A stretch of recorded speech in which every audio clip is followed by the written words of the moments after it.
அவர் வேணும்னே கோயம்புத்தூர்ல 2 சீட்டு கொடுத்தா அண்ணாமலை இறக்கு வாங்கிட்டு ஒரே சீட்டை தான் கொடுப்பேன், அதுல அண்ணாமலையா வானதியா நீங்க முடிவு பண்ணிக்கங்கன்னு பிஜேபியை மாற்றி விட்டாரு. புரோட்டோகால் வைஸ் அந்த அம்மா தான் நாளைக்கு டாப் 3ல இருக்கிறாங்கிறப்ப அண்ணாமலைக்கு முக்கியத்துவம் கொடுப்பாங்களா, தேசிய மகளிர் அணி தலைவருக்கு முக்கியத்துவம் கொடுப்பாங்களா? அவருக்கு எதுவுமே பண்ணலன்ற ஒரு வருத்தத்துல இருக்குமே பாஜக, கொடுக்கலாம்ல. யாருக்கு எதுவுமே செய்யலன்னு வருத்தப்பட்டாச்சு போயிருங்கிறாங்க. எதுக்கு இருக்கிற அப்படின்ட்டு கேஎன் நேரு எடுத்து அமமுக கேண்டிடேட் டிடிவி தினகரன் நீ பேசாம பால்டாயில கொடுத்துட்டு படுத்துக்கன்னு கூட எடப்பாடி சொல்லிட்டு போயிருக்கலாம் கூட. ஸ்டாலினுக்கு சலிச்ச ஆள் நான் இல்லை அப்படின்னு எடப்பாடி காட்டியிருக்காரு. அதற்கு அப்பாற்பட்ட ஒரு முக்கியமான விஷயம், நான் பாஜகவின் அடிமை இல்லை. ஒண்ணுல சுந்தர்சி கொண்டு வந்துருக்கீங்க. யாரை எழுத்து? பிடிஆர் எழுத்து. கருப்பு வேணுமா? எப்படி காங்கிரஸ்குள்ளார ஒரு அதிருப்தி இருக்குதோ, அதாவது செல்வ பெருந்தகை இந்த மாதிரி காங்கிரஸ் கட்சிக்குள்ளாரையே இருந்து கொண்டு முழுமையா நாளைக்கு திமுக ஆதரவாளர்களாக செயல்படுறாங்கிற ஒரு குற்றச்சாட்டு இருக்குதோ, இதே குற்றச்சாட்டு நயினார் நாகேந்திரன் மீதும் வருது. நயினூர் நாகேந்திரன் சாத்தூர்ல நின்னா நயினார் நாகேந்திரன் தோப்பாருங்கிறாங்க. பிஜேபி மாநில தலைவராக தோத்தா அப்புறம் பிஜேபிக்கு என்ன மரியாதை இருக்குது? நீங்க 27 இடங்கள்ல 23 இடங்கள்ல நேரடியா திமுகவோட பிஜேபி முடிஞ்சு மேடம் கூட்டணியில ஒண்ணு கூட பெறாது. இந்த மொத்தமா இந்த 50மே திமுகவுக்கு எடப்பாடி தார வாத்துட்டாரு.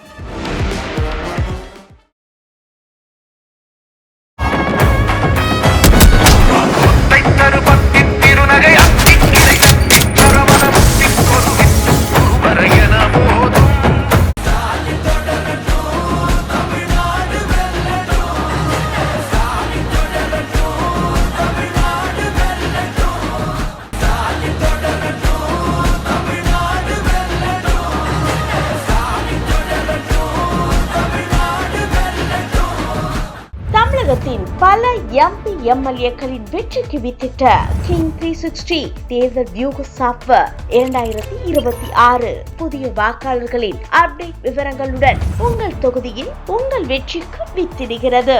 உங்கள் வாக்காளர்கள் தொகுதி, பூத், ஆண், பெண், வயது என பல வகைகளில் ஒரே நொடியில் உங்கள் விரல் நுனியில் bulk WhatsApp, bulk voice call, viral தேர்தல் பிரச்சாரங்கள், ட்ரெண்டிங் செய்திகள் என கிங் 360 தேர்தல் வியூக பணிகள் குறித்த விவரங்களுக்கு உடனடியாக இணைந்திடுங்கள். கிங் 360 நேயர்களுக்கு வணக்கம். நிகழ்ச்சியில் சிறப்பு விருந்தினராக வழக்கறிஞரும் அரசியல் விமர்சகருமான திருச்சி சூர்யா இணைந்திருக்கிறார். பேசலாம். வணக்கம் சார். வணக்கம். கடந்த பகுதியில் நம்ம டிஎம்கே அலையன்ஸ் பார்ட்டி டிஎம்கேல இந்த விஷயங்கள் பத்தி பேசணும். ஏடிஎம்கே எடப்பாடி ஒரு ராஜதந்திரியா செயல்பட்டு இருக்காரா? கூட்டணிக்கு தொகுதிகள் ஒதுக்கீடு செஞ்சதுல இருந்து அதிமுக முழுக்க அந்த தொகுதி பங்கீடு முடிச்சு அறிவிப்பு வெளியானதுல இருந்து எடப்பாடி ராஜதந்திரி பேசிட்டு இருக்காங்க. அப்புறம் நான் அதை தானே கேட்க முடியும்.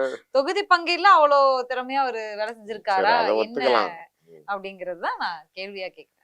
இல்ல, அதாவது கம்பேரிட்டிவ்லி டிஎம்கேவுக்கும் ஏடிஎம்கேவுக்கும் அந்த 2 தலைவர்களுடைய அந்த தொகுதி பங்கீட்டு திறமை அப்படின்னு நம்ம பேசணும் அப்படின்னா, இப்ப ஸ்டாலினை ஏன் எல்லாரும் ரொம்ப புகழ்ந்து பேசுறாங்க அப்படின்னா, கலைஞர் மாதிரி ஒரு பெரிய பின்பம் இந்த கட்சியை நாளைக்கு ரூல் பண்ணப்ப நாளைக்கு இந்த அளவுக்கு கூட்டணி பங்கீடுகளில் ஒரு கராரா இல்ல, அதே மாதிரி கேட்டா பரவாயில்ல கொடுத்துருவாரு. அது மாதிரி இல்ல, கலைஞரை பொறுத்த வரைக்கும் கூட்டணி தலைவர்கள் யாரும் கேட்டா கூட பரவாயில்ல கொடுங்க அப்படிங்குவாரு. இவ்வளவு கரார் காட்ட மாட்டாரு, கொஞ்சம் பிளெக்சிபிளா தான் போவாரு. அது மாதிரி சில பேர் போகிறாங்க அப்படின்னா அந்த உடன்படாதப்ப இல்ல போக வேணாம் இங்க வாங்க அப்படின்னு அதுக்காகவாச்சும் இது மிரட்டினாலாம் கொஞ்சம் அடி பண்ணிக்கிற மாதிரி இருக்கும். பட் ஸ்டாலின் அந்த கூட்டணியும் உடையாம ரொம்ப கராரா பேசி தனக்கு வேண்டியதை கொண்டுட்டு வந்தாரு அப்படிங்கிற ஒரு பார்வையில அவரை பேசப்படுது. இப்ப அதே பார்வையில எடப்பாடியும் நாளைக்கு நானும் சலிச்சவன் இல்லை அப்படின்னு காட்டியிருக்கிறாரு. நான் சொல்ற மாதிரி தான். அதாவது இங்க போட்டி என்ன அப்படின்னா, இங்க சமையல் போட்டி நடக்குது. நல்லா சமைச்சு யாரு டேஸ்டா சமைக்கிறீங்களோ அவங்களுக்கு தான் பரிசு அப்படிங்கிற ஒரு இடத்துல, ஆனால் அந்த சமையலுக்காக வாங்க வேண்டிய காய்கறிகளை வாங்க போன இடத்தில் யாரு அடிச்சு உடைச்சு பேரம் பேசி வாங்கிட்டு வந்தா அப்படிங்கிற சப்ஜெக்ட் தான் இப்ப நம்ம பேசுறோமே தவிர, ஆனால் இது தீர்வா? இது இந்த நீங்க ஆமா நீங்க பேரம் பேசி வாங்கிட்டு வந்ததுனால நாளைக்கு இப்ப உங்களுக்கு போட்டியில அது வெற்றி வாய்ப்பை அதிகரிச்சு கொடுக்க போதானா? கிடையாது. பட் அந்த திறமையை பொறுத்த வரைக்கும் ஸ்டாலினுக்கு சலிச்ச ஆள் நான் இல்லை அப்படின்னு எடப்பாடி காட்டியிருக்காரு. அதற்கு அப்பாற்பட்ட ஒரு முக்கியமான விஷயம், நான் எடப்பாடியாக இருக்கக்கூடிய அதிமுக பொதுச் செயலாளராக இருக்கக்கூடிய நான் பாஜகவின் அடிமை இல்லை. நீங்க நினைக்கலாம் எல்லாரும் சொன்னீங்க. எனக்கே ரொம்ப பெரிய ஷாக்கு. என்னடா நிதிஷ்குமாருக்கே தண்ணி காட்டினவங்க தமிழ்நாட்டுல எப்படிடா எடப்பாடியை விட்டாங்கங்கிற மாதிரி. இந்த சீட் ஷேரிங்ல இப்ப காங்கிரஸுக்கு 28, நான் அதே தேசிய கட்சிக்கு பாரு 1 கம்மியா, அந்த பாரத் படத்துல சொல்ற மாதிரி ₹1 கம்மியா கான்ட்ராக்ட் எடுத்துட்டேங்கிற மாதிரி 28 நீ கொடுத்த, நான் பாரு 27லயே முடிச்சுட்டேங்கிற மாதிரி. காங்கிரஸ் 2011 60 சீட்ல இருந்தாங்க. நீங்க 2014 தோத்து போயிட்டாங்க. 16ல நாளைக்கு அவங்கள 41 இறக்கிட்டீங்க. 19ல தோத்து போயிட்டாங்க. மறுபடியும் நீங்க 21ல 25 சீட்டுக்கு இறக்கிட்டீங்க. இப்ப விஜய் இல்ல அப்படின்னா காங்கிரஸ 15க்கு ஸ்டாலின் இறக்கியிருப்பாரு. அப்படி இருக்கிறப்ப நீ மேல தோத்துக்கிட்டே இருந்தா இங்க உனக்கு குறைச்சிக்கிட்டே இருப்பேன்னு குறைக்கிறாரு. ஆனா 15 வருஷமா நாளைக்கு பிஜேபி ஆட்சியில இருந்தாலும் அதுக்கு அப்பாற்பட்டு 23 மாநிலத்தில் நாங்க ஆட்சி செய்யறோம். என்ன எத்தனை மாநிலம் சொன்னா 23, அந்த மாநிலத்துக்கு ஒரு எம்எல்ஏ சீட்டு அப்படிங்கிற மாதிரி எடப்பாடி ரொம்ப சிம்பிளா அவங்கள ஹேண்டில் பண்ணிட்டாரு அப்படின்னு தான் பார்க்க வேண்டியதா இருக்கு. எப்படி காங்கிரஸ்குள்ளார ஒரு அதிருப்தி இருக்குதோ, அதாவது செல்வ பெருந்தகை, ப. சிதம்பரம், இந்த கோபண்ணா, பீட்டர் அல்போன்ஸ், இந்த மாதிரி காங்கிரஸ் கட்சிக்குள்ளாரையே இருந்து கொண்டு முழுமையா நாளைக்கு திமுக ஆதரவாளர்களாக செயல்படுறாங்கிற ஒரு குற்றச்சாட்டு இருக்குதோ, இதே குற்றச்சாட்டு நயினார் நாகேந்திரன் மீதும் வருது. அவர் பாஜகவுடைய மாநில தலைவராக இருந்தாலும் அவர் முழுமையாக எடப்பாடியோடைய கைகூலியா வேலை பார்த்துட்டாரு. தொகுதி பங்கீட்டுல சரியான அண்ணாமலை அவர்களும் தலைமைக்கு இந்த அதிருப்தியை பதிவு பண்ணி இருந்ததா ஒரு தகவல் இருக்கு. ஆமா, முக்கியத்துவங்களுக்கு கொடுக்கல. அதற்கு அப்பாற்பட்டு அவர் கடுமையான தொகுதிகள்ல வந்து சரியா நாளைக்கு முக்கியமான தொகுதிகள் கேட்டு வாங்கல. அது எந்த அளவுக்கு அவர் போறாரு அப்படின்னா, இப்ப நான் சொல்றது அவங்க தொகுதி பங்கீட்டை பொறுத்த வரைக்குமே சாத்தூர் தொகுதியில நிக்கிறாங்கிறாரு விருதுநகர்ல. யாரு? நயினார் நாகேந்திரன். உள்ள இருக்கக்கூடிய தகவல்கள் சாத்தூர் சம்பந்தப்பட்ட நபர்கள்ட்ட கேட்கிறா. நயினார் நாகேந்திரன் சாத்தூர்ல நின்னா நயினார் நாகேந்திரன் தோப்பாருங்கிறாங்க. ஆமா, 2 நாளா சமூக வலைதளங்கள்லயே அந்த விஷயங்களை பார்க்க பிஜேபி மாநில தலைவரா தோத்தா அப்புறம் பிஜேபிக்கு என்ன மரியாதை இருக்குது? நீங்க 27 இடங்கள்ல 23 இடங்கள்ல நேரடியா திமுகவோட பிஜேபி மோதுது. நீங்க எனக்கு தெரிஞ்ச தொகுதிகள்ல பாஜக பாமகவுக்கு தள்ளி விட்டாரு. எனக்கு தெரிஞ்சு பிஜேபியிலேயே, அதாவது டிஎம்கேல இருக்கக்கூடிய கரண்ட் மினிஸ்டர்ஸ் 2 பேரு, நான் யாருக்கு எவ்வளவு பணம் கொடுக்கணும்னு சொல்லுங்க, எனக்கு சோர்ஸ் பண்ணி கொடுங்க, எனக்கு எய்த்தாப்புல ரெட்டால நிக்க கூடாது, தாமரை நிக்கணும், எனக்கு அதுக்கு யாராவது நாங்க லோக்கல்ல எவனாவது இருப்பான்ல, அவன் காசு இல்லைங்கல்ல, அவனுக்கு நான் காசு தரேன், அவனை போய் நாளைக்கு என்கிட்ட காசு இருக்குன்னு சீட்டு வாங்கிட்டு வர சொல்லு. ஏன்னா அந்த கட்சியோட சின்ன வீக்கா இருக்கிறது. இப்ப என்கிட்ட பேசின அதே 2 அமைச்சர்கள் என்கிட்டவே சொன்னாங்க, நான் கொஞ்சம் ட்ரை பண்ண சரியா சோர்ஸ் எடுக்க முடியல, ஆனா நாளைக்கு அதுக்கப்புறம் என்ன ஆச்சு அப்படின்னு நான் கேட்டப்ப, இல்லப்பா நான் நயினார் மாவன்ட்ட பேச ஆரம்பிச்சிட்டேன், அவன்கிட்ட பண்ணிட்டு பேசிக்கிட்டு இருக்கோம்னா அப்ப அங்க அந்த மாதிரியான சில டீலிங் நடந்திருக்கு. இப்ப இவங்க கிட்டயே பாருங்க, ஆவடி நாசர் ஏத்து நிக்கிறாங்க, பெரிய கருப்பனை ஏத்து நிக்கிறாங்க, அமைச்சர்களை ஏவாவேலுவை ஏத்து நிக்கிறாங்க, மதிவேந்தன் அமைச்சரை நிக்கிறாங்க, செல்வராஜ் முன்னாள் மேயர் திருப்பூர் அவரை ஏத்து நிக்கிறாங்க. இப்ப இங்க தஞ்சாவூர்லயுமே சன்ராமநாதன் சொல்லிட்டு அவர் சிட்டிங் மேயர் அவரை ஏத்து நிக்கிறாங்க. நாளைக்கு பூண்டி கலைவாணன் வந்து அங்க பாரம்பரியம் அண்ணன் தம்பி தான். கலைஞரையே வீல் சேர்ல இருக்கப்ப ஊர் பக்கத்து நீங்க வர வேணா, நாங்க பாத்துக்கிறோம், நாங்க ஜெயிச்சாங்க. தமிழரசி ஆதி திராவிட நலத்துறை முன்னாள் அமைச்சர் அவங்கள ஏத்து நிக்கிறாங்க. அனிதா ராதாகிருஷ்ணன் சிட்டிங் மினிஸ்டர், அப்பாவு சபாநாயகரை ஏத்து நிக்கிறாங்க. காதர் பாட்சா முத்துராமலிங்கத்தையும் மாவட்ட செயலாளரா இருக்கிறவர் ஒரு மந்திரியா இருக்க வேண்டியது, அந்த அளவுக்கு ஸ்ட்ராங்கான கேண்டிடேட்டு. நீங்க இப்படி இருக்கக்கூடிய பட்சத்துல நாளைக்கு வந்து மனோ தங்கராஜுக்கும் இவங்களுக்கு தான் இப்ப மனம் மாத்திருக்காங்களே தவிர, எத்தனை அமைச்சர்கள் கிட்ட நீங்க நிக்கிறீங்க? இதுல 4 நாள்ல 2 பிஜேபி இவங்களுக்கு, சரஸ்வதியும் காந்தியும் இருக்கிற தொகுதி மட்டும் வாங்கியிருக்காங்க. சரஸ்வதியோடைய மகள் வந்து கிருத்திகா அவங்க போட்டிடுறதா சொல்றாங்க. அடுத்ததுல இவங்க இன்னும் பிஜேபி கேண்டிடேட் லிஸ்ட் அறிவிக்கல. இப்ப காந்தியோடது இவங்களுக்கு ஏற்கனவே கொஞ்சம் ஃபேவரா இருந்த எம்ஆர் காந்திக்கு சொல்றாங்க. அந்த 2ல மீதி ஏடிஎம்கே சொல்றாங்களா, அதுல 1 வந்து தனபால் இருந்தது, இன்னொன்னு வந்து கோயம்புத்தூர் நார்த்து. கோயம்புத்தூர் நார்த்துல யாரு? வானதி தான். அவர் வேணும்னே கோயம்புத்தூர்ல 2 சீட்டு கொடுத்தா அண்ணாமலை இறக்கு வாங்கிட்டு ஒரே சீட்டை தான் கொடுப்பேன், அதுல அண்ணாமலையா வானதியா நீங்க முடிவு பண்ணிக்கங்கன்னு பிஜேபியை மாட்டி விட்டாரு. எப்படி ஜெயிச்சிருக்காங்க? ஒண்ணு, இன்னும் தேசிய மகளிர் அணி தலைவர் புரோட்டோகால் வைஸ் அந்த அம்மா தான் நாளைக்கு டாப் 3ல இருக்கிறாங்கிறப்ப அண்ணாமலைக்கு முக்கியத்துவம் கொடுப்பாங்களா, தேசிய மகளிர் அணி தலைவருக்கு முக்கியத்துவம் கொடுப்பாங்களா? அவருக்கு எதுவுமே பண்ணலன்ற ஒரு வருத்தத்துல இருக்குமே பாஜக, கொடுக்கலாம்ல. யாருக்கு எதுவுமே செய்யலன்னு வருத்தப்பட்டாச்சு போயிருங்கிறாங்க. எதுக்கு இருக்கிற அப்படின்ட்டு. நீங்க இந்த அம்மா கோயம்புத்தூர் சவுத்துல செந்தில் பாலாஜி நிக்கிறது தெரிஞ்சுக்கிட்டு கோயம்புத்தூர் நார்த் வேணும்னு பர்பஸ்ஃபுல்லா இவங்க கேட்டிருக்காங்கன்னு வானதிக்காக மட்டுமே கொடுத்துருக்காங்க. அண்ணாமலை நிக்க கூடாதுங்கிற எண்ணத்துல செய்யறாங்க. தனபாலுக்கு ஏன் இந்த முறை சீட்டு மறுக்கப்படுது அவினாசிலனா, அவர் இந்த மாமன்னன் படம் வந்தப்ப அவருக்கு ஒரு பெரிய இமேஜ் கிரியேட் ஆயிருச்சு. அவர் வந்து பப்ளிக் ஃபிகர் ஆயிட்டாரு. அந்த சமூக மக்களுடைய பெரிய ஆர்ப்பரிப்பு அந்த படத்துல வடிவேல அந்த படத்துல உதயநிதியை விட வடிவேல தான் பல பேர் கொண்டாடினாங்கல்ல. அப்ப அந்த ஒரு பார்வையில தனபாலுக்கு திரும்பி வாய்ப்பு கொடுத்து மந்திரி சபையில இடம் கொடுத்து, ஒருவேளை அவர் ஜெயிச்சு எதுவும் திரும்பி பவர் பாலிடிக்ஸ் வந்துட்டாருன்னா நம்மள டம்மி பண்ணிடுவாரோ இல்ல எதுவும் வளர்ந்துருவாரோ அப்படிங்கிற பயப்பட்டாதான் சார் சீட்டு கொடுப்பாங்க. ஆமா, அது வந்து பயப்படுறதுங்கிற அப்பாற்பட்டு வளர விடாம காலி பண்றது. அப்படிங்கிறப்ப நீங்க இது பிஜேபி இந்த லட்சணத்துல இருக்குது. நீங்க அடுத்தது நாளைக்கு பூவே ஜெகன்மூர்த்தி அவருக்கு ஒரு சீட்டு கொடுத்தாங்க. அவர் நாளைக்கு அதுக்கு மேல எனக்கு அது என்கிட்ட வேற சொல்லி கூப்பிட்டு வந்தாங்க, இங்க வந்து அப்படின்ட்டு அவரு நாளைக்கு வருத்தத்துல இருக்காரு. அவரு இன்னும் முடியல. புதிய நீதி கட்சிக்கு 2 கொடுத்தீங்க. என்ன 2 தொகுதினே சொல்லல. ஏசி சண்முகத்துக்கு ஒண்ணுல சுந்தர்சி கொண்டு வந்துருக்கீங்க. யாரை எதிர்த்து? பிடிஆர் எதிர்த்து. பருப்பு வேகுமா? பிடிஆர் அவர்களை எதிர்த்து நிக்கிறது கூட ஓகே. எங்க இருந்து திடீர்னு சுந்தர்சி வந்தாரு, எதுக்காக வந்தாருன்னு பொண்டாட்டி எவ்வளவோ முயற்சி பண்ணி நாளைக்கு வார்டு கவுன்சிலரா கூட ஆக முடியல. நான் ஆய் காட்டுறேன் பாருன்னு ஒருவேளை திடீர்னு பொண்டாட்டிட்டு சண்டை போட்டு வராரோனுமா. மேடம், தமிழ்நாடு முழுவதும் நாளைக்கு வாக்காளர்களுக்கு பணம் கொடுக்காம ஜெயிச்ச ஒரு வேட்பாளர்னு பேரை வாங்கினவர். தொகுதி மக்கள் அந்த அளவுக்கு விரும்புறான். அங்க போய் என்ன செய்ய முடியும்? நீங்க வந்து சுந்தர்சி டெய்லி அங்க இருக்க வாக்காளர்கள் எல்லாத்துக்கும் அவர் எடுத்த படத்தை வச்சு எல்லா தேட்டர்லயும் ஃப்ரீ ஷோ நடத்தினா கூட எவனும் ஓட்டு போட மாட்டான். எங்க போய் அதாவது வேணுமுனே என்னென்ன செய்யறீங்கிறத பாருங்க. ஜான் பாண்டியன் இப்ப அவங்க மனைவியை நிப்பாட்டுறாரு, ராஜபாளையத்துல கேண்டிடேட்டா போடுறாரு. அங்க ஏற்கனவே இருந்த அமைச்சர்களே இவர் ராஜேந்திர பாலாஜி 2 முறை தோத்து, யாரு ஏடிஎம்கே முன்னாள் அமைச்சரே தோத்து எனக்கு அந்த தொகுதி வேணான்னு தொகுதி மாறி போறாரு. இதுல வேற அவர் பெருமையா நாளைக்கு என்ன வந்து பொது தொகுதியில கொடுத்தீங்களே அப்படின்னா, பொது தொகுதி கொடுத்தாங்களே தவிர ஜெயிக்கிற தொகுதி கொடுத்தாங்கன்னு பேச மாட்டாங்க ஜான் பாண்டியன்.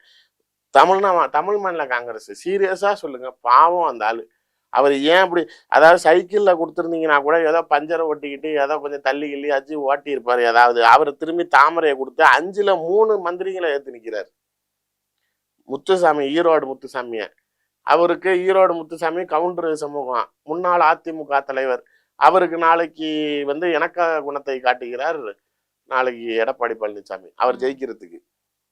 இப்ப உங்களுக்கு வீக்கான கேண்டிடேட் போடுறோம்ல. இப்ப நான் முன்ன சொன்ன லேபி தான் தமாக நிக்குது, அதுவும் தாமரையில நிக்குது அப்படின்னா நாளைக்கு திமுகவுடைய சிட்டிங் அமைச்சருக்கு அவர் சப்போர்ட்டிவ் ஃபேக்டர் தானே. மீண்டும் இவங்கெல்லாம் ஜெயிக்கட்டும். இந்த சமுதாய பாசமும் அதிமுகவிலிருந்து வந்த பாசத்துக்கும் எடப்பாடி வந்து அவரை ஏற்று நிற்கிறாரு. அடுத்து சக்கரபாணி, அவரும் கவுண்டர் சமூகம்.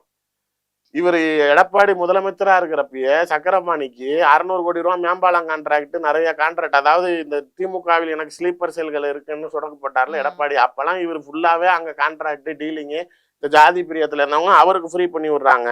அவருக்கு எதிராக நாளைக்கு இதே கேண்டிடேட். அடுத்தது இவர் வேலூர் காந்தி, அவருக்கு மகனுக்கு தான் இப்ப கொடுத்துருக்காங்க. இப்ப காந்திக்கு இருக்கிற அதே இம்பார்ட்டன்ஸ் மகனுக்கு இருக்குமா இல்லையா? அப்ப அங்கேயும் அவருக்கு ஸ்ட்ராங்கா இருக்கிறதுக்கு பாருங்க, இங்கேயும் அதே தான் நடக்குது. அவரு காந்தி பாஜக 5 தொகுதிகளை மாற்றி கொடுக்க கேட்டிருக்கிறதாகவும் தகவல் இருக்கு. 5 தொகுதிகள் மாற்றி கொடுங்கன்னு கேட்கறதுக்கு வேட்பாளரை ஒன்னு அண்ணாமலை, இன்னொன்னு கேடி ராகவன். கேடி ராகவனை போட்டா கீழே என்னென்ன திரும்பி வீடியோ அங்கெல்லாம் ஸ்டார்ட் ஆகும் ஞாபகம் இருக்குதா? இவருக்கு வேட்பாளர் சீட்டு கொடுத்தீங்கன்னா மறுபடியும் பிரச்சாரத்துக்கு எந்தெந்த வீடியோக்கள் கிளம்புன்னு யோசிச்சுக்கோங்க. அடுத்தது வெங்கடேசன் சொல்லி இந்த தூய்மை பணியாளர் ஆணையத்தோட தலைவரா இருந்தவர். அப்புறம் ஒரு பெண் மாவட்ட தலைவர், ஒரு ஆண் மாவட்ட தலைவர், ஒரு 5 பேர் வச்சிருக்கிறாங்க. அதுக்கு இன்னும் ஒத்து வரலையே. அவர் அதையும் மீறி இல்ல நாளைக்கு இங்க இப்ப 3ஆம் கட்ட பட்டியல் அறிவிச்சுட்டு போயிட்டார. நீங்க கேட்டீங்களே, டி நகர் எல்லாம் கேட்டுக்கிட்டு இருந்தீங்கல்ல, அவர் டி நகருக்கு தான் கேண்டிடேட் போட்டாரு. அவ்வளவு உழைப்பு போட்டிருக்காரு. குடுக்கலைன்னா அதுவும் பிரச்சனை. பல இடங்கள்ல வேட்பாளர் போட்டாரு, நம்ம அந்த அவருடைய ராஜதந்திரத்தை பேசுவோம். ஆனா அதுக்கு முன்னாடியே என்னன்னா போஸ்டர்ஸ் எல்லாம் இப்ப ஆரம்பிச்சிருச்சு. ஏன் எங்களுக்கு இலைக்கு ஒதுக்காம ஏன் தாமரைக்கு ஒதுக்குனீங்கன்னு ஒரு 4-5 போஸ்டர் ஆரம்பிச்சிச்சு. அதே மாதிரி தாமரைக்கு எது கொடுத்தீங்க, நம்ம அதிமுக தான் போட்டியிடணும் அப்படின்னு சொல்லி நம்ம கிட்ட இருந்த தொகுதியை, வெற்றி பெற்ற தொகுதியை ஏன் கொடுத்தீங்க அப்படின்னு பல போஸ்டர்ஸ் எல்லாம் வருது. உட்கட்சி மோதுதல், அதாவது பூசல் அதிகமா இருக்கும் போல பாஜக. கண்டிப்பா இருக்கும். பாஜகவுடைய வேட்பாளர் பட்டியல் இவ்வளவு தாமதமாகறப்ப இன்னொன்னு தொடர்ச்சியா அரசு விடுமுறை நாட்கள் வருது போல. இப்ப 4 நாள் தான், 8 நாள்ல 4 நாள் தான் நாமினேஷனே பண்ண முடியுங்கிறாங்க. அந்த 4 நாள் தான் இருக்குது இன்னும். அதாவது இப்ப நம்ம பேசிக்கிறதுல இருந்து இன்னும் 4 நாள் தான் இருக்கு. அந்த 4 நாளுக்குள்ளார இன்னும் பிஜேபி பட்டியல் வரவே இல்லையே. அப்ப இன்னும் குளறுபடிகள் இருக்குது அப்படிங்கறது தெரியுது தானே. இன்னைக்கு கூட ஏதோ பழனிக்கு போனப்ப எல்முருகன் காரம் அதிர்ச்சி, பாஜகவினர்கள் ஆர்ப்பாட்டம். நாளைக்கு பல பகுதிகளில் நாளைக்கு ஏடிஎம்கேக்காரவங்க ஆர்ப்பாட்டம், ஒரு தொகுதியில பாஜகக்காரன் மேல பெட்ரோல் ஊத்தி கொளுத்திக்க போறான், அந்த தொகுதி ஆமா எனக்கு ஆமா கொடுங்க அப்படின்னு. இதெல்லாம் நடக்குதுதான். நீங்க இதே பாருங்க, குத்தாலம் அன்பழகன் அவர்லாம் 5th டேர்ம் எம்எல்ஏ. அங்க போய் ஜி.கே. வாசன் என்ன செய்ய போறாரு? அவர் வீட்டுல யாருக்கு போனாலும் சாப்பிடாம அனுப்ப மாட்டார் குத்தாலம் அன்பழகன். அவருக்கு அது ஒரு அப்படியா? பழக்கம். அந்த மாவட்டத்துக்கு யார் வந்தாலும், மந்திரிகளா இருந்தாலும் யார் வந்தாலும் அவர் வீட்டுல தான் சாப்பிடணும் வர. அது மாதிரி ஜி.கே. பிரச்சாரத்துக்கு போகும்போது இவரு சாப்பிட்டு அல்ல, அது மாதிரி ஜி.கே. வாசன் போய் ஒரு தடவை வேணா அவர் வீட்டுல சாப்பிட்டு வரதுக்கு பிரயோஜனப்படுமே தவிர மற்றபடி ஜெயிக்கிறதுக்கெல்லாம் வேலைக்கு ஆகாது. அதை விட பாவப்பட்டவங்க ஐஜேகே. எனக்கெல்லாம் சீரியஸா அவர் ஒழுங்கா போய் காலேஜை திரும்பி நல்லபடியா பார்க்கலாம்னு தோணுது. இந்த எஸ்ஆர்எம் டிரான்ஸ்போர்ட்ஸ் மொத்தமா பிசினஸே படுத்துருச்சு. ஆமா அதனால பஸ் கிசியாச்சும் திரும்பி கவனிக்கலாம். ட்ரெயின் விடுறேன்னு போயிட்டாங்க. அடுத்தது பிளைட்டுக்கு போவாங்க போல. இருக்கிற வேலையை ஒழுங்கா எதுவும் செய்யறது இல்ல. இங்க பாருங்க, சிவசங்கர் டிரான்ஸ்போர்ட் மினிஸ்டர் ஏத்து நிக்கிறாங்க குன்னத்துல. முடியுமா? இங்க இதே பல்லாவரத்துலயும் சரி, அதே நாளைக்கு திமுக கேண்டிடேட் 3வது தடவை தொடர்ச்சியா இருந்தது. அவங்கள மீறி நீங்க ஐஜேக்கு என்ன செய்ய போறீங்க? எந்த தொகுதியிலுமே அமமுகவுக்குலாம் நாளைக்கு இதுக்கெல்லாம் நீ டிடிவி தினகரன்னா நீ பேசாம பால்டாயில குடிச்சிட்டு படுத்துக்கான்னு கூட எடப்பாடி சொல்லிட்டு போயிருக்கலாம் கூட. இப்படி அவரு சொன்னாரு, நான் வந்து எடப்பாடியோட கூட்டணி போறது தூக்க மாட்டிருக்காங்களா, அதையாச்சும் செஞ்சிருக்கலாம். ஒண்ணு தூக்குல தூங்கி இருக்கணும், இல்ல இந்த கூட்டணிக்கு போனதுக்கு பால்டாயில குடிச்சிட்டு படுத்திருக்கணும். நாளைக்கு எத்தனை மந்திரியோட நிக்கிறீங்க? எனக்கே லிஸ்ட் போடுறதுக்குள்ளார போதும் ஆயிருச்சு. டிஆர்பி ராஜா, துரை சந்திரசேகர் 5வது தடவை எம்எல்ஏ. யாரு? சிவாஜி, நடிகர் திலகம் சிவாஜியவே தோக்கடிச்ச வேட்பாளர். அவர் எம்எல்ஏல மட்டும் தோக்கடிக்கல, நடிகருக்கு திலகத்தை வந்து நடிப்புலயே தோக்கடிச்சிருவாரு. அந்த அளவுக்கு பெரிய நடிகன். முதலமைச்சருக்கு ரொம்ப பிடிச்ச ஒரு எம்எல்ஏ. நியாயமா சபாநாயகர் எதிர்பார்த்தாரு. அந்த அளவுக்கு குவாலிஃபைடு பர்சனு. நல்ல தம்பின்னு ஒரு கேரக்டர், அது ஃபுல்லா பிசினஸ் மேனு. அதுக்கெல்லாம் இப்போ ஃபேவரிசம் பண்ணியிருக்காரு எடப்பாடி. ஏன்னா இவரும் கொஞ்சம் எடப்பாடி கிட்ட இணக்கமா இருக்கிற ஆளு. கோடி கணக்குல பணம் பரலுது. அவர்லாம் வந்து இந்த பிசினஸ் தாங்க எனக்கு மெயின், அரசியல் சைடுங்கன்னு ஓப்பனா சொல்லுவோம். அப்படி நான் கேட்டா கூட நம்மளுக்கு அரசியல் வந்து சும்மா பேருக்கு, அதான் நம்ம செய்யற தொழிலுக்கு பிரச்சனை வராம இருக்கிறதுக்காக தான் நான் எம்எல்ஏவா செலவு பண்ணியிருக்கேன். ஆனா எனக்கு தொழில் தாங்குவார். அவருக்கெல்லாம் நாளைக்கு இப்ப அவர் ஃப்ரீ பண்ணி விட்டுருக்காரு இவரை விட்டு. எல்லா இடத்துலயுமே பை எலெக்ஷன்ல தோத்த தொகுதிகள் கொடுக்கப்பட்டிருக்கு. கே.என். நேரு எடுத்து அமமுக கேண்டிடேட், மா சுப்பிரமணியம் எடுத்து அமமுக கேண்டிடேட். எங்க நீங்க இதெல்லாம் வரும்? ராஜதந்திரம் இங்கதான் இருக்கு. அதிமுகவுக்கு சேஃப் ஜோன் எல்லாம் இது ராஜதந்திரம் இல்ல. கூட்டணி கட்சியில எல்லாத்துக்கும் டஃப் தொகுதி. உன்னோட கழுத்தரப்பு புத்தி எல்லா இடத்துலயும் இருக்குது. எப்படி இது வரைக்கும் வாழ்நாள்ல யாருக்கும் உண்மையாக விசுவாசமா இருந்தாலையோ எல்லா இடத்துலயும் துரோகத்திற்காக பேர் பண்ணாங்கல்ல. இது வெறும் துரோகத்திற்கு இருந்தாருன்னு மட்டும் சொல்லக்கூடாது. அவர் நம்பிக்கை துரோகத்திற்குன்னு இந்த வார்த்தையை சேர்த்துக்காங்க எல்லாரும். யார் சொன்னாலும் சரி, துரோகத்தின் மறுபேர், துரோகத்தின் மறுபேர். வெறும் துரோகம் இல்ல, நம்பிக்கை துரோகம் வச்சுதான் அழுப்பா இருப்பாரு. சார் அதிமுகவுக்கு யாரு? நாடாளுமன்ற தேர்தல்ல அதிமுகவுல இருந்து விலகி போய் அண்ணாமலை அவர்களோட சேர்ந்து தனித்து கூட்டணி அமைச்சு அததான் செய்யறாரு. அதுக்குதான் வச்சு செய்யறாரு. இந்த கிரீஸ் டப்பாவை எப்படி உதைச்ச அப்படிங்கிற மாதிரி இப்ப 24 என்னையவா வேணான்னா அப்படின்னு தான் வச்சுக்கிட்டு செய்யறாரு. நீங்க சொல்றது கரெக்டு தான். அவர் வேணும்னா என்னைய மதிக்காம என் கூட இல்லாம அண்ணாமலை கூட தானே போய் நின்னீங்க. உங்க எல்லா பேருக்கும் சீட்டு தர மாட்டேன்னு சொல்லல. உங்களை எல்லாத்தையும் இங்கேயே வச்சுக்கிட்டு சீட்டு தருவேன், ஆனா ஒருத்தன் கூட சட்டமன்ற பக்கத்து நீ ஆட்டோவை பிடிச்சி கூட வர முடியாது அப்படிங்கிற மாதிரி இவருக்கும் அதே தான். யார்? பாமகவுக்குமே 3 எம்எல்ஏ தொகுதி, அருளும் வெங்கடேஸ்வரன், ஜி.கே. மணி, எங்க சேலம் வெஸ்ட், தருமபுரி, பெண்ணாகரம், இது 3ஐயும் வாங்கியிருக்கிறாரு. இந்த 3 எம்எல்ஏவும் யாருக்கிட்ட இருக்கிறாங்க? ராமதாஸ் இருக்காங்க. அப்ப அவங்க அப்பா கிட்ட இருக்கிறவங்க நாளைக்கு அந்த தொகுதி மக்களால் தேர்ந்தெடுக்கப்பட்டவர்கள், அடையாளப்படுத்தப்பட்ட சட்டமன்ற உறுப்பினர்கள் உங்களுக்கு எதிராக இருக்கிறாங்க மறைமுகமா. அன்னியூர் சிவா இப்ப பை எலெக்ஷன்ல நின்று ஜெயிச்சாரு. செஞ்சி மஸ்தானுக்கு ஏத்தாப்புல நிக்கிறீங்க. நாளைக்கு இவருக்குமே சரி, இவரு டூரிசம் மினிஸ்டர் ராஜேந்திரன் சேலம், எந்த இடத்துல 18 இடங்கள்ல 14 இடங்கள்ல நேரடியா திமுகவோட மோதுறீங்க. அதிமுகவுக்கு இருக்கிறது ஒரே ஒரு இடம் தான் இவங்களுக்கு வாங்கினதுல, வேற எதுலயுமே கிடையாது. அதுவும் அக்ரி கிருஷ்ணமூர்த்தியோடது, விருதாச்சலம். யாருக்கு விருதாச்சலத்துக்கு ஃப்ரீ பண்ணி விடுறீங்க? ஆமா, எங்க பாமகவா பிரமலதாவா நேரடியா களம் காணுவோம் வாங்க அப்படிங்கிற மாதிரி அடிச்சு யாரு பெருசுன்னு அடிச்சு காட்டுக்கிட்டாங்கிற மாதிரி இறக்கி விட்டுருக்கிறாரு. மேடம், கூட்டணியில ஒண்ணு கூட பெறாது. இந்த மொத்தமா இந்த 50மே திமுகவுக்கு எடப்பாடி தார வாத்துட்டாரு.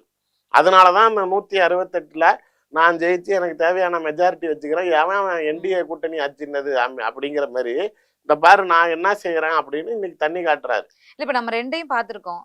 டிவிகேவும் வேட்பாளர் லிஸ்ட் அறிவிச்சிருக்காங்க. அதுவும் வருவாங்க, ஓட்டு பிரிப்பாங்க. அப்படிங்கும் போது அதுவும் கேம் இருக்குல்ல, அந்த கேமும் இதுல இருக்குல்ல. மேடம், கேமுங்கிறதே இங்க கேமே க்ளோஸ் ஆயிடுச்சு. நீங்க அதாவது உங்களுக்கு காயின் கொடுத்தா தானே நீங்க உருட்டுறதுக்கு. நீங்க வெறும் எல்லாம் ஒன்னத்தையும் உருப்படாதா கையில கொடுத்துட்டு நீ உருட்டுப்பா பாத்துக்கலாம் அப்படின்னா எங்கத்த உருட்டுறதுக்கு? நீங்க சொல்றது அவங்க எல்லாத்துலயும் உருப்படாது எல்லாம் 234 விஜய் வச்சுக்கிட்டு செய்ய போறாரு. இவர் நல்லதெல்லாம் இவர் எடுத்துக்கிட்டாரு. ஓட்ட உடைச்சா விளங்காத பூராத்தையும் அவன் தலையில கட்டுங்கிற மாதிரி அதுலயும் கிரேடு பார்த்து செஞ்சிருக்காது. ரொம்ப மோசமா இதுல அடி வாங்கினது ஜி.கே. வாசன், அடுத்த மோசமா அடி வாங்கினது ஐஜேகே, இல்ல அது அடுத்தது ஐஜேகே, அடுத்தது அமமுக. இருக்கிறதுலயே கொஞ்சம் பெட்டரா அதாவது அடி வெளியில தெரியாம அடிச்சிருக்காருப்பாங்கிறது பாமக. ஏன்னா அவருக்கு தேவை அவங்க. அப்படிங்கிறப்ப இன்னொன்னு ராமதாஸ் இன்னொன்னு ராமதாஸ் அன்புமணிக்குமே ராஜ்யசபா கொடுத்ததுனால அவர் கட்சியில எவன் ஜெயிச்சான்னா எம்எல்ஏ ஆனா என்ன இல்லைங்கிறதுல கவலை இல்லாம இருப்பாரு. மற்றபடி எல்லாத்தையுமே தரம் பார்த்து அடிச்சு பிரிச்சு எடுத்திருக்கிறாரு. ஆனால் இவரை தலைவராக போனதுக்கு இந்த தலைவர்கள் எல்லாத்துக்கும் இந்த தண்டனை தேவைதான். பாப்போம். இப்போ நம்ம இவ்வளவு தொகுதி பங்கீடு இவ்வளவு இதுவா பண்ணிருக்காரு, சரி அவருடைய திட்டம் என்னவாக இருக்கு அப்படிங்கறத நம்ம தேர்தல் ரிசல்ட்ல பார்க்க போறோம். இதெல்லாம் இருந்தா கூட டெல்லிக்கு போயிட்டு வராரு அப்படிங்கிற ஒரு பேச்சு இங்க இனி அது தொடர்ச்சியா வைக்க முடியாது இது தரப்புல அப்படிங்கறதெல்லாம் பாக்குறோம். என்டிஏ கூட்டணிக்கு வின்னிங் பாயிண்ட் அப்படிங்கிற ஒரு விஷயம் இருக்கா இந்த தேர்தல்ல? என்னை பொறுத்த வரைக்கும் இல்ல மேடம். ஏன்னா அலைன்ஸ் தான் உங்களுக்கு பெரிய பிளஸ். டிஎம்கே உடைய பிளஸ் அவங்களோட அலைன்ஸ் தான். அவ்வளவு பலத்தை நிரூபிக்க முடியலனாலும் நாளைக்கு எங்களால நாங்க தனித்தெல்லாம் நிக்கல பாருங்க எங்களுக்கும் கூட்டணி இருக்குன்னு நீங்க காட்டுனதுல எப்படி திமுகவுல மேல தலைவர்கள்ட்ட ஒத்துமை இருந்தாலும் கீழே தொண்டர்கள் மத்தியில ஒரு அதிருப்தி நிலவி அந்த ஜெல்லாகலையோ, இப்ப இங்கேயுமே சரி ஜி.கே. வாசன் ரொம்ப அப்செட். நாளைக்கு என்ன இப்படி பண்ணிட்டீங்க அப்படின்னு. டிடிவியே நான் 20 கேட்டேன் 11 நீங்க அதுலயும் நான் கேட்டதை கொடுக்கலன்னு வருத்தப்படுறாரு. ராமதாஸ் அன்புமணியை பொறுத்த வரைக்கும் தான் அமைதியா இருக்கிறாரே தவிர மத்த எல்லாருமே அவங்க ஐஜேகேவை நாங்க 5 கேட்டோம், அதுலயும் நாளைக்கு இதெல்லாம் நாங்க கேட்கவே இல்லை, நாங்க கேட்ட லிஸ்ட்ல இந்த தொகுதிகளே கிடையாது, நாங்க பெரம்பலூர் கேட்டோம், அரியலூர் கேட்டோம், அவங்க கள்ளக்குறிச்சி கேட்டோம், அவங்க ஒரு லிஸ்ட் சொல்றாங்க. இந்த அதிருப்திகள் நாளைக்கு தேர்தல் சமயத்தில் கண்டிப்பாக தொண்டர்கள் மத்தியில அது பெரிய அதிருப்தியாக உருவாகும். அந்த ஒர்க் பண்றப்ப ஜெல் ஆகாது. இப்ப நீங்க சொல்ற மாதிரி பிஜேபி ஒரு பக்கத்து தொண்டர்கள் நாளைக்கு எங்களுக்கு தொகுதி வேணுங்கிறா, ஏடிஎம்கே ஒரு இடத்துல எதுக்கு பிஜேபி கொடுத்தன்னு பிரச்சனை பண்றாங்கிறப்ப இதெல்லாம் நாளைக்கு அவங்களுக்கு ஒரு பெரிய மைனஸ் ஃபேக்டரா இருக்கு. நாங்க வலு சேர்த்துட்டோம் பாரு எங்க பின்னாடி எத்தனை பேர் நிக்கிறான்னு சொல்லிட்டு அந்த பின்னாடி நிக்கிற அவ்வளவு பேரும் ஆளுக்கு ஒருத்தவனை அடிச்சுக்கிட்டு இருந்தீங்கன்னா நீங்க எப்படி போய் எதிர்த்தாப்புல நிக்கிறவன அடிக்க போறீங்க? மக்களுடைய மனநிலை எந்த சூழ்நிலையிலும் எடப்பாடியை ஒரு பரவாயில்லப்பா அவர் இருந்துட்டு போட்டோம் அப்படின்னு நினைச்சிருந்தாங்கன்னா 10 தோல்வி பழனிசாமின்னு உங்களுக்கு பேர் வந்திருக்காது. நீங்க 2024 இவ்வளவு பெரிய ஒரு பாரம்பரிய கட்சி 7 இடத்துல டெபாசிட் போயிருக்காது, 14 இடத்துல 3வது இடத்துக்கு போயிருக்க மாட்டீங்க. தகுதி இல்லாமல் நாளைக்கு நீங்க அண்ணாமலை பிஜேபி மாதிரியான கட்சி அவர் தலைமையில இருந்த பேர் 2வதுக்கு போகுது. ஒரு சில இடங்கள்ல நாம் தமிழர் கட்சி அதிமுகவெல்லாம் முந்தி இருக்குது. அப்படிங்கிறப்ப இவ்வளவு கேவலமா நீங்க மக்களால் தேர்ந்தெடுக்கப்பட்ட முதலமைச்சரும் இல்ல, நாளைக்கு எந்த இடத்துலயும் உங்களோட செயல்பாடுகளும் தீவிரமா இல்லாத பட்சத்தில் திமுக மீது பெரிய கடுமையான அதிருப்தியும் இல்லாத, அதாவது பரவாயில்லப்பா விடுப்பா எடப்பாடி கேவலமான வேணாம்ப்பா ஆனாலும் இவன் வேணாம்ப்பா அப்படிங்கிற அளவுக்கு இங்கேயும் ஒன்றும் பெரிய பிரஸ்ட்ரேஷன் இல்லை. அதனாலதான் திமுக கொஞ்சம் ஹெட்வெயிட்ல ஆடுறாங்க. என்னை பொறுத்த வரைக்கும் தமிழ்நாட்டு மக்களுடைய மனநிலை திமுகவுக்கு ஆதரவா தான் கள நிலவரம் இப்போதைக்கு இருக்கு. பொறுத்திருந்து பேசலாம். நன்றி சார்.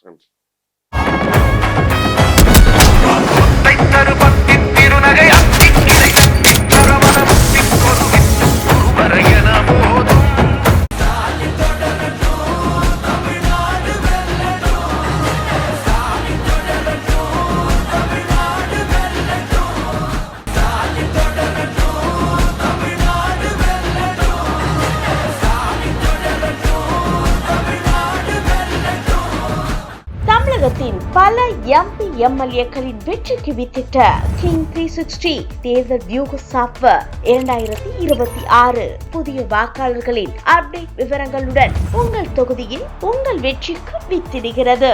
உங்கள் வாக்காளர்கள் தொகுதி, பூத், ஆண், பெண், வயது என பல வகைகளில் ஒரே நொடியில் உங்கள் விரல் நுனியில் bulk WhatsApp, bulk voice call, viral தேர்தல் பிரச்சாரங்கள், ட்ரெண்டிங் செய்திகள் என கிங் 360 தேர்தல் வியூக பணிகள் குறித்த விவரங்களுக்கு உடனடியாக இணைந்திடுங்கள்.